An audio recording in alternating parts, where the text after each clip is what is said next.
कैसे है दोस्तों। चलो आज की वीडियो शुरू करते हैं। आजकल लोगों को दो चीज़ों की ज़्यादा ज़रूरत है। पहला, एक अमीर इंसान को समझना पड़ेगा कि एक गरीब इंसान अपनी ज़िंदगी कैसे जीता है, और दूसरा, एक गरीब इंसान को समझना पड़ेगा कि एक अमीर इंसान काम कैसे करता है। दोस्तों, आज इस वीडियो में हम वो सारी चीज़ें देखेंगे जो एक गरीब आदमी करता है लेकिन अमीर आदमी नहीं। इसके लिए मैंने दो बुक्स की मदद ली हुई है। पहली है copycat marketing 101 by Burke Hedges और सेकंड है F U money make as much money as you damn well want by Dan Lok. सबसे पहला डिफरेंस है जो एक गरीब इंसान करता है लेकिन अमीर इंसान नहीं, वो है एक गरीब इंसान अपना टाइम बेचता है लेकिन एक अमीर आदमी लोगों का टाइम खरीदता है। एक गरीब आदमी पाव इक्विजन में काम करता है, ये वाला पाव नहीं, POW वाला पाव, यानी प्रिजनर ऑफ वर्क। उसकी इनकम की इक्विजन है आपने कितने घंटे काम किया मल्टीप्लाइड बाय आपको एक घंटे का कितना पैसा मिलता है is equal to your income. मान लीजिए आप एक बहुत अच्छे पेंटर है और आपको हर रोज किसी घर को पेंट करने के लिए 2000 रुपये मिलते हैं। अगर आप 30 के 30 दिन काम करते हैं तो आपको पर मंथ 60,000 रुपये मिलेंगे, यानी आपके पूरे साल की सैलरी 7,20,000 रुपये मिलेंगे। अब इस तरीके से काम करने में कई प्रॉब्लम्स है। पहला, यहाँ हम मान के चले हैं कि आपने एक ऑटोमेटिक मशीन की तरह पूरे साल काम किया है और 7,20,000 आपकी एक टॉप इनकम सीलिंग है जिसे तोड़ना आपके लिए बहुत मुश्किल काम है। सेकंड, आप अपने घर वालों के साथ बहुत कम टाइम गुजार सकते हो। अगर आप उनके साथ टाइम गुजारते भी हो तो भी आप उस वक्त इतने थके होंगे कि आप कुछ एंजॉय नहीं कर सकोगे।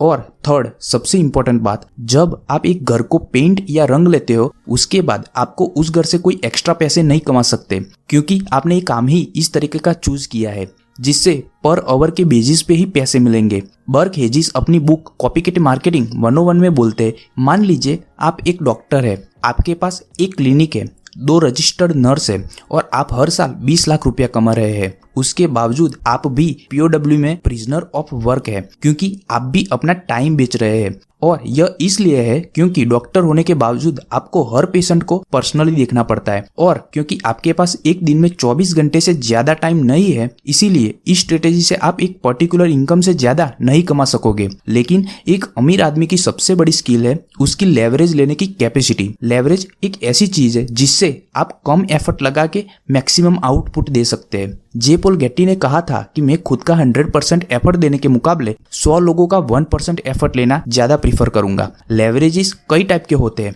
जिसमें सबसे पहला आता है OPT, अदर्स पीपल टाइम। अमीर आदमी और लोगों की मदद लेते हैं और लोगों का टाइम खरीदते हैं ताकि वो अपना टाइम सेव कर सके। जैसे कि वो कुकिंग करने के लिए और लोगों की हेल्प लेंगे, अपने घर की कुछ सफाई के लिए और लोगों की हेल्प लेंगे, या फिर एम्प्लॉइज को हायर करेंगे ताकि वो अपने गोल को कम टाइम में अचीव कर सके, क्योंकि उनके लिए पैसों से भी ज्यादा इंपॉर्टेंट है टाइम। डैन लॉक एक स्टोरी में बताते हैं कि वो एक बार एक $1 मिलियन कंपनी के CEO से मिलने गए और वहां पर उन्होंने देखा कि उस कंपनी का CEO पिछले 2 घंटे से अपने गार्डन में खुद काम कर रहा था। अब ये स्टोरी पढ़कर मुझे लगा कि वो CEO कितना ग्राउंडेड है, कितना हम्बल है। लेकिन डैन लॉक बोलते हैं उस वक्त ही मैं समझ गया था कि ये CEO कुछ काम का नहीं है, क्योंकि इस आदमी के पास अपने टाइम की कोई वैल्यू नहीं है। वो उस गार्डन को ठीक करने के बजाय इंपॉर्टेंट डील्स पर काम कर सकता था और गार्डन में ठीक करवाने के लिए किसी और आदमी की मदद ले सकता था। दूसरी टाइप का लेवरेज जो अमीर आदमी यूज करते हैं वो है अदर्स पीपल नॉलेज। हमारे पास एक लिमिटेड टाइम है और एक लिमिटेड नॉलेज है।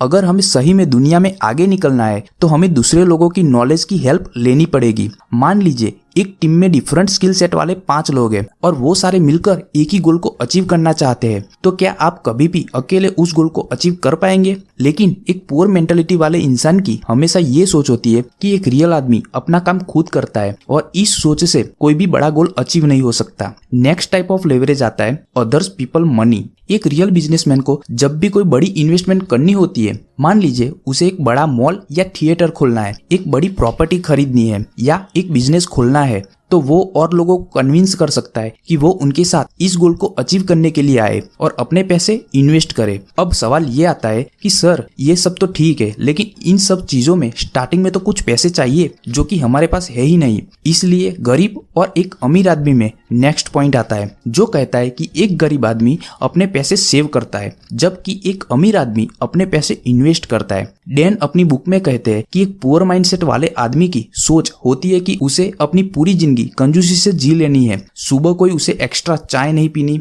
अपनी फेवरेट मूवी नहीं देखनी, वैकेशन पर नहीं जाना, और इन सारे पैसों को वो सेव करना चाहता है ताकि अपनी रिटायरमेंट के बाद 60 साल के बाद वो एक कंफर्टेबल लाइफ जी सके। और डैन के मुताबिक ये बहुत ही बुरी सोच है क्योंकि आपने अपनी पूरी जवानी कंजूसी में गुजारी, और वो भी सिर्फ इसलिए ताकि रिटायरमेंट के बाद आप सिक्योर हो सके। इसका मतलब यह नहीं है कि हमें सेविंग नहीं करनी, हमें अपनी सैलरी के कम से कम 20% जरूर सेव करने हैं ताकि हम सिक्योर हो सके, लेकिन उसके साथ साथ हमें हाई इनकम स्किल्स अचीव करनी है जिससे पहले हम अपनी इनकम बढ़ा सके, उसके बाद उन पैसों को हम इन्वेस्ट कर सके। डैन के मुताबिक हाई इनकम स्किल वो स्किल है जिसके लिए आपको कम से कम महीने के 4 से 5 लाख रुपए मिले। हाई इनकम स्किल में भी आप अपना टाइम ही बेच रहे हैं, उस टाइम के लिए आप ज्यादा चार्ज कर रहे हैं। एक बार जब आप ऐसी स्किल्स अचीव कर लेते हैं जिससे आपको ज्यादा पैसे मिलते हैं, उसके बाद आप अपने पैसों को इन्वेस्ट कर सकते हैं ताकि दोबारा आपको अपना टाइम इन्वेस्ट ना करना पड़े। ज्यादातर लोग 2 चीजों में इन्वेस्ट करते हैं। पहला आता है रियल एस्टेट यानी प्रॉपर्टीज में, या फिर स्टॉक्स में यानी कंपनी के शेयर्स में।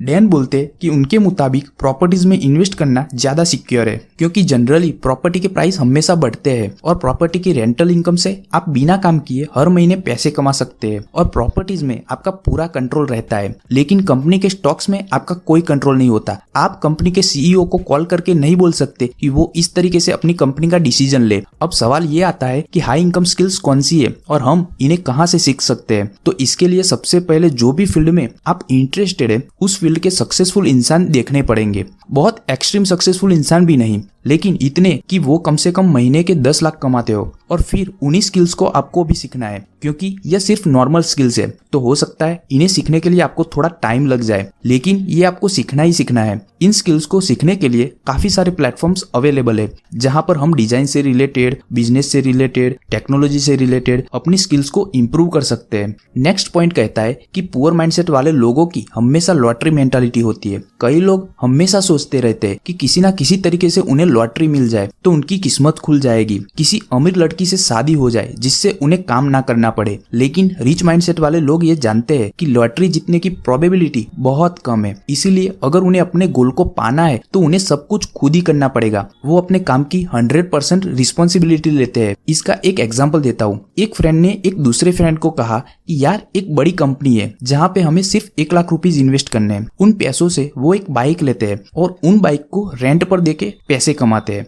जिससे वो हमें हर महीने 10,000 रुपए देंगे, और अगर हम कोई और नया आदमी इसमें जोड़ते हैं तो हमें एक्स्ट्रा 3,000 रुपए मिलेंगे। तो पहले फ्रेंड ने उसको कहा कि ये तो बहुत अच्छी स्कीम है। फिर उसने पूछा क्या वो बाइक हमारे नाम पर तो होगी ना? तो उसने कहा नहीं। फिर उसने उससे पूछा क्या तूने देखा है कि वो रियल में बाइक खरीदते हैं? उसने कहा नहीं।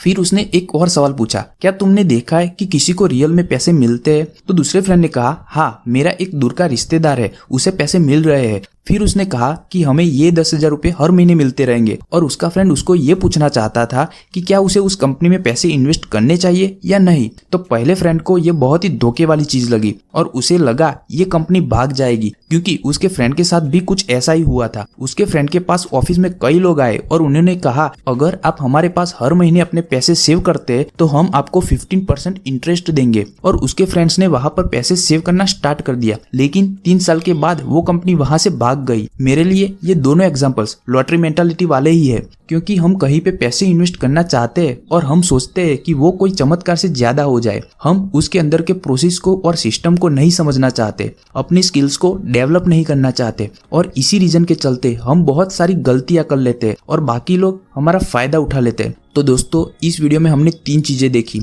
एक, गरीब आदमी अपना टाइम बेचता है जिसकी वजह से उसके पैसे कमाने की एक लिमिट है, लेकिन एक अमीर आदमी लेवरेज लेता है और लोगों का टाइम खरीदता है और लोगों की नॉलेज खरीदता है और लोगों को मोटिवेट करता है कि वो उनके गोल में इन्वेस्ट करे। हमने सेकंड पॉइंट देखा था कि एक गरीब माइंडसेट वाला आदमी बहुत कंजूसी कर करके सिर्फ अपने पैसे सेव करता है, लेकिन एक अमीर माइंडसेट वाला आदमी अपने पैसे तो सेव करता ही है लेकिन और मेहनत कर करके हाई इनकम स्किल को अचीव करता है और उसके बाद जब उसकी इनकम ज्यादा बढ़ जाती है फिर उन पैसों को इन्वेस्ट करता है ताकि उसे अपना टाइम बेचना ना पड़े। और फाइनली आता है कि एक पुअर इंसान की मेंटालिटी एक लॉटरी मेंटालिटी होती है। वो कुछ रिस्पॉन्सिबिलिटी नहीं लेना चाहता और वो सोचता है कि लोग उसकी मदद करे, उसके फ्रेंड उसकी मदद करे या फिर कोई स्कीम मिल जाए जिसमें वो पैसे डाले और वो ऑटोमेटिकली बढ़कर उसे मिल जाए। तो दोस्तों कमेंट करके जरूर बताना कि अगली वीडियो आपको कौन से टॉपिक पर चाहिए, उस टॉपिक को हम जरूर कवर करेंगे। अगर आप ऐसे ही वीडियो देखना चाहते हो तो हमारे चैनल को सब्सक्राइब करना मत भूलना। Thank you guys, bye bye.